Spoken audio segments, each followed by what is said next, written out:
Yeah, so you come to this question. It says that the experiment is now repeated using hydrochloric acid of a higher concentration. It is found that the rate of reaction increases. They say use collision theory to explain your answer. Yeah, that's what we are having.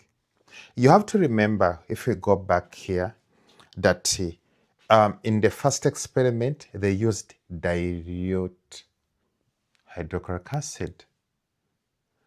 So in this case, they are changing. They are replacing dilute with acid of a higher concentration. And what they found out is that the reaction increases. They say use collision theory to explain your answer. So you have to know that according to collision theory, we assume that whatever is happening are particles which are colliding to execute a reaction or for reaction to occur. Okay, first of all, let me briefly explain what collision theory is. Collision theory says that for a reaction to occur, particles must collide with the right energy and correct orientation. So whatever, any case of collision theory, your answer must be in form of particles. So what are we changing here? We are changing from dilute hydrochloric acid to concentrated hydrochloric acid. We are increasing concentration. And what is happening? How do you explain this? Okay, the answer is that increase in concentration increases the number of particles per unit volume. And from there, you conclude. If the number of particles per unit volume increases, what happens? The frequency of collision increases, so the rate of reaction increases. And that's it. Yeah, that is it. So increase in concentration increases. This is the keyword, increasing number of particles per unit volume. You missed that one, you have missed the point. So after that, what happens? When this increases the frequency of effective collision. You have to know what effective collision is. These are collisions which are resulting into reaction. We have to know that not every collision will lead to a reaction. But those collisions which will lead to reaction, we call them effective. And when these increase, the rate of reaction increases. Yeah, now we come to this question. It says that how would a higher concentration of hydrochloric acid affect the following? They say write down only increases, decreases, or remain the same. And the first one is loss in mass per unit time. So increase in concentration, how will it impact loss in mass per unit time? So here you need to know that what we call loss in mass per unit time is the same as rate.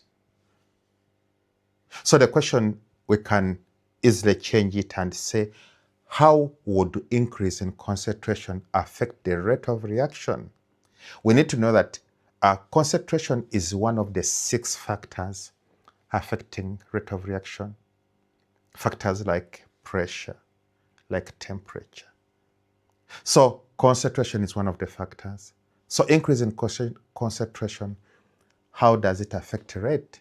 The answer is it increases. Yeah, now we come to this question. It says that how would increase in concentration affect the total loss in mass? To answer this question, you need to go back to our statement. There is this word here which is very important. Excess. Hydrochloric acid is in excess, which means that it is not the limiting reagent. Calcium carbonate, when this one is in excess, it's calcium carbonate which is in excess. So it's the amount of calcium carbonate which will determine how much carbon dioxide is going to be liberated. So, in other words, hydrochloric acid, because it is not a limiting reagent, it does not affect the total loss in mass. It doesn't matter whether you're increasing concentration or you're decreasing concentration, the total loss in mass will not change. So the answer here is remains the same. I need to remind you, the reason is because it is not the limiting reagent. It can change the speed of the reaction, it can decrease it, increase it, but it cannot affect how much loss in mass we are experiencing.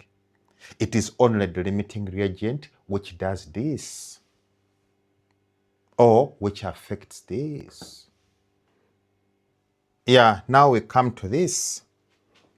How would increase in concentration affect the total time for the reaction to reach completion? Yes, how does it affect it? If you increase concentration, how will it affect the total time? Here you need to be reminded that what we call rate is change either in concentration or in mass or in volume per unit time. We have just established here that if you increase concentration, the rate increases. Now, I want you to look at these two variables. This is the rate of reaction. This is the time in a reaction. What is this relationship? It is inversely proportional. What does that mean mathematically? That increase in a rate will decrease time. And that's it. We said rate increased. So how that will impact time? It will decrease because they are inversely proportional. So the answer here is decrease. Yeah, that is it.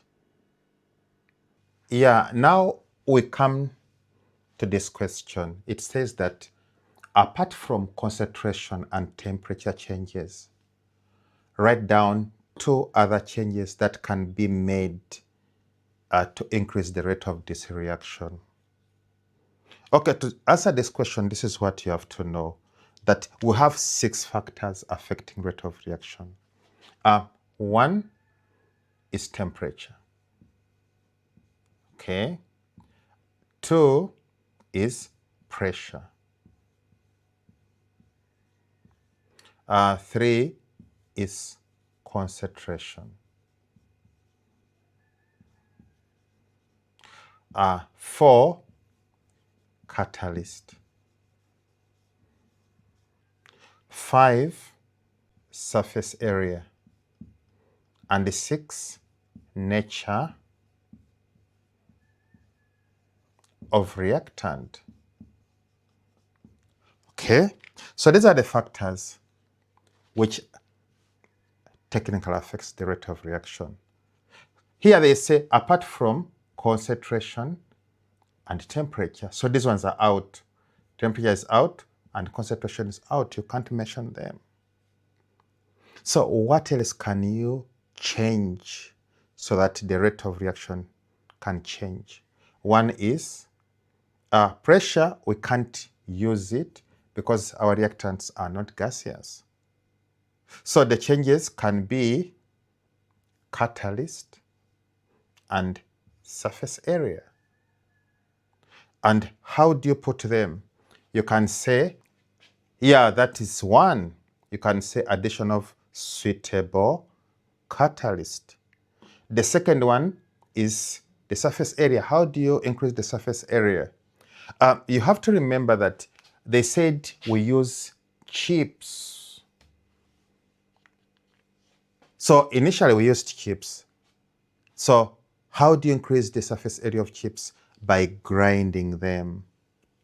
So we can say using calcium carbonate powder instead of chips, or grinding the calcium carbonate chips to powder form. Yeah, that's another alternative. So how about nature of reactant? It doesn't apply. Why?